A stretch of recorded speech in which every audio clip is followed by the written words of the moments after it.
안녕하세요, 여러분. 배경기 목사입니다. 오늘 열왕기하 17장 24절에서부터 40절입니다. 열왕기하 17장 24절부터 40절입니다. 24절에서부터 40절입니다. 자, 오늘 보면은 이제 호세아가 멸망을 당했습니다. 호세아가 멸망을 당했고 이스라엘이 나라를 잃어버렸죠. 그때 아수르가 얼마나 큰 제국을 가지고 있었냐면, 자, 여기 지도를 보면 이렇습니다. 그냥 간단하게 아수르에 대해서 표기한 지도입니다. 이스라엘이 여기입니다. 사마리아가 여기예요. 유다가 여기예요. 그 다음에 다메섹 아람 쪽이 여기예요. 그냥 이 녹색이 다 아수르인 겁니다. 이집트도 북쪽까지 치고 들어갔어요. 초강대국인 거죠, 그때. 근데 이 아수르가 초강대국이 되면서 오늘 본문에 보면 17장 24절에 아수르 왕이 사람들을 옮겨서 민족 혼합 정책을 가져갑니다. 민족 혼합 정책이 뭘까요?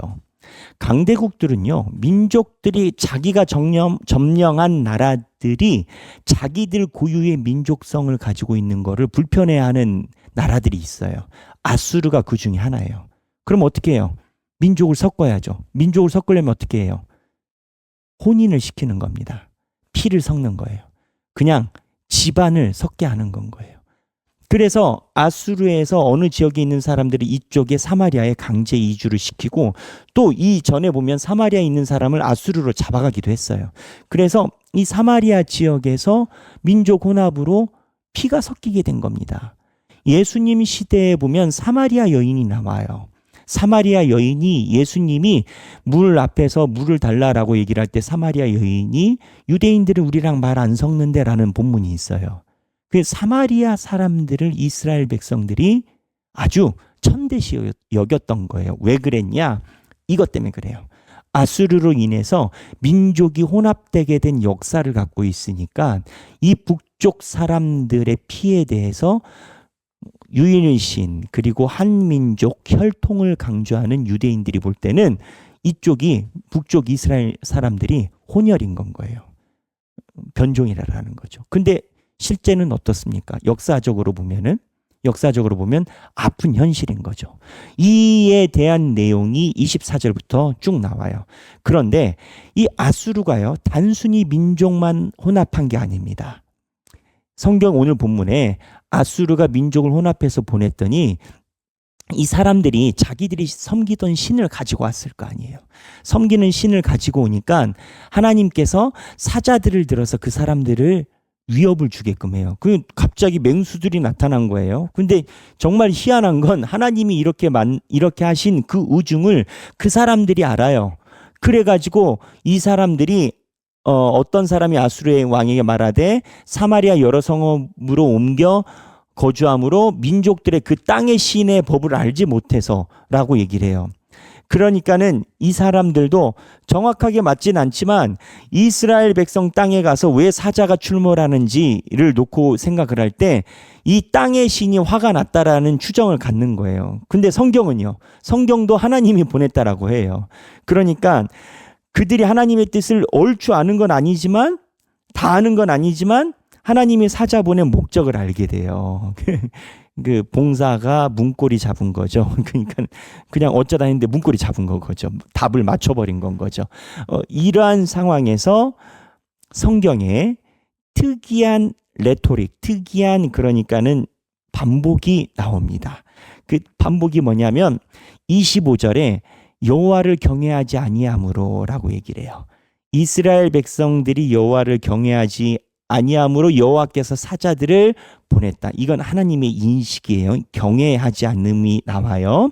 그런데 32절에 이거에 대해서 해결을 하려고 그들이 제사장을 두고 여호와를 경외하여라고 나와요. 그러니까 혼합 예배를 드린 건 거예요. 어디서 제사장 같은 사람들을 들여다가 하나님을 달래려고 무언가 가져갔어요. 그래서 경외하여라고 나와요. 그러면 경외를 했냐? 보면 34절에 보면 다시 그들이 오늘까지 풍속대로 행하여 여호와를 경외하지 아니함으로라고 나와요. 무슨 얘기냐? 하나님을 경외하지 않아서 사자가 나온 거 문제 팩트 접근했어요. 근데 대안으로 제사장들 같은 사람들을 세워가지고 여호와를 경외했다라고 그들은 생각해요. 근데 하나님은 그걸 경외라라고 보지 않아요. 문제가 뭐였을까요? 이 사람들이 하나님을 섬기는 방식을 혼합적으로 가져간 건가요? 혼합적으로. 그러니까 하나님을 섬기는 방식이 아니라 세상 말로 하면 일이 안 풀리니까 굿하듯이 자기가 생각하는 소견대로 하나님을 경외를 했는데 하나님은 이게 경외가 아니다라고 얘기를 하셔요. 그럼 어떻게 되는 거예요? 잘못한 건 거죠. 잘못한 건 거죠. 그래서 오늘 마지막 순간에 어떠한 포인트가 중요하게 나오냐면 여호와를 경외.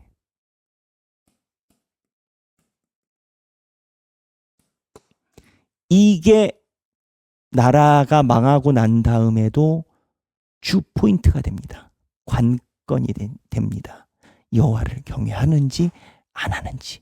근데 이 여호와를 경외하는지 안 하는지의 포인트가 뭐였다고요? 하나님의 시각대로.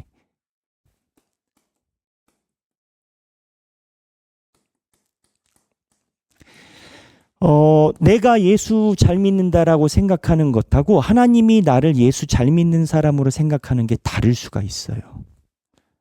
그렇죠. 여기서는 자기네들이 문제를 해결하려고 여호와를 경외했다라고 인식을 갖고 있어요. 자기들은 하나님을 잘 섬기고 있다라고 생각을 했을 거예요. 하나님은요, 아니래요. 하나님이 아니라면 아닌 건 거예요. 하나님이 예배를 받으시는 분이니까. 그런데 이 하나님 앞에 시각이 틀린 원인이 나와요. 원인이 나오는데 그게 40절 그들이 풍속대로라는 거예요. 콩 심은 데 콩 나고 뭐 그런 속담이 있죠. 콩 심은 데 콩 나는 것처럼 이 풍속대로 본인들이 알고 있었던 대로 따라가니까 잘못된 걸 배우니까 이렇게 되는 거예요. 양은 양을 낳고 염소는 염소를 낳아요. 그러니까 하나님을 잘 섬기냐 안 섬기냐의 시각이 내가 담고 있는 공동체적 시각과 관계가 있는 건 거예요. 핵심은 간단해요. 예수 잘 믿어야 되는데 하나님 잘 믿어야 되는데 그래야 우리 삶이 펼치는데 내가 하나님을 잘 믿는지 안 믿는지는 내 자의인식이 아니라 하나님의 인식대로 잘 믿느냐 안 믿느냐라는 거예요. 제가 예전에 만났던 분들 중에 실제로 있었던 분이에요. 실제로 있었던 분이에요. 본인이 주일 예배를 안 와요. 그리고 교회에서 무슨 프로그램이나 하면은 잘 나오지 않아. 그러다 본인이 나와야 될 땐 나와. 근데 상담을 해보면 자기는 예수를 잘 믿는데 그래서 왜 이러한 인식을 갖고 있을까라고 생각하니까 자기 생각에 하나님을 믿는 거는 마음에 있다라는 거지. 그래서 내가 교회를 안 가도 되고 뭐 못 갈 수도 있고 다만 교회 안 갔다고 해서 내가 성경을 안 보거나 기도 안 한 거 아니고 그래서 그 사람이 주일 성수도 잘 안 하고 교회에서 하는 모든 프로그램에 참여율이 적은데 백영기 목사가 볼 때 신기했던 건 자기의 인식이 나는 예수 잘 믿는다라는 거예요. 그러면 무슨 결과가 이제 나타났냐면 목사님이 자꾸 지적하는 게 싫어. 나는 예수 잘 믿는데 왜 나를 마치 예수 잘 못 믿는 사람처럼 대하냐 이건 건 거예요. 그래서 기분이 나빠져. 희한하죠 여러분. 근데 진짜 그래요. 진짜 그래. 그러니까 기준이 온전히 있는 사람은 자기가 주일 성수를 안 하고 하나님 앞에 온전히 예배드리지 않음에 대해서 목사님이 이야기하거나 주변에서 그런 얘기를 하면 내가 주님께 회개할 일이 있구나 잘못했네. 지금은 내가 좀 실수했지만 하나님 앞에 회개를 해야지 라고 마음을 가져가는 것과 아니 나도 니네들만큼 예수 잘 믿어. 근데 왜 나한테 뭐라고 그래? 네가 잘 믿는지 내가 잘 믿는지 내가 더 잘 믿는 것 같은데 하면서 주일은 안 와. 그리고 하나님께 예배는 온전히 드리지 않아. 내 마음속에 나는 예수 믿는다라는 거예요. 희한한 건 거예요. 근데 오늘 호세아 시절에 그런 건 거예요. 하나님을 경외하는 게 문제가 됐는데 자기네들 나름대로 하나님을 경외를 한대. 성경은 그렇게 써놨어요. 또 여호와를 경외하여 자기 중에 사람을 그래서 경외에서 이 사람들이 뭐 하냐면 32절에 자기 중에서 사람을 산당의 제사장으로 택하여, 레위족도 아니에요. 자기 중에서 어떤 사람을 제사장으로 택하여 그 산당들에서 자기를 위하여 제사를 드리게 하니라. 이거를 여호와를 경외한다라는 인식을 갖고 있는 건 거예요. 이 정도 하나님이 때린 게 다행인 거예요. 더 얻어맞아도 싸. 근데 어쨌든 이만큼 생각이 뒤틀려 있는 건 거예요. 뒤틀려 있는 건 거예요. 자기들 생각인 경외야 우리들 중에서 제사장을 선정했고 그걸로 했어. 근데 하나님의 인식은 34절에 지나서 그들이 오늘까지 이전 풍속대로 행하여, 풍속이라는 단어가 여기 또 나와요. 풍속이 뭐냐? 예전에 그랬다라는 거예요. 나만 그런 줄 아느냐? 여기도 그랬고 저 사람도 그랬다라는 거예요. 나만 그런 게 아니고 내 주변에 그런 사람 많다라는 거예요. 풍속, 풍문에 있는 속성, 풍속대로 그랬다라는 거예요. 유행대로 여호와를 경외하지 아니하며, 내가 예수 잘 믿는다라고 착각하는 거하고 하나님 잘 섬긴다라고 착각하는 거하고 하나님의 생각이 다르다라는 거예요. 여러분, 누구의 생각대로 신앙생활을 합니까? 우리의 생각대로 신앙생활하는 거 아니에요. 하나님의 생각대로 신앙생활하는 거예요. 잘 이해를 해야 돼요. 그래서 오늘 열왕기하 17장 24절에서부터 40절에 우리가 주목해야 되는 문구는 이거예요. 여호와를 경외하는 것이 지식의 근본이오늘. 여호와를 경외하는 기준을 배워야 한다. 우리가 거듭남에 대해서 공부했어요. 그렇죠? 니고데모의 거듭남에 대해서 제자반에서 한 달 넘게 공부했어요. 거듭남의 핵심이 뭐예요? 거듭남은 날마다 깨닫는 거예요. 배우는 거예요. 신앙생활은 하나님이 머리를 열어주시고 마음을 열어주시는 통찰로 인해 내 삶이 날마다 변하고 나아가는 게 거듭남의 징표예요. 믿음은요, 배우는 거예요. 배우는 거예요. 믿음은 시간이 지난다고 익혀지는 부분이 아니에요. 믿음은 하나님의 말씀을 통해서 배우는 거예요. 말씀을 통해서 배운다라는 게 뭐예요?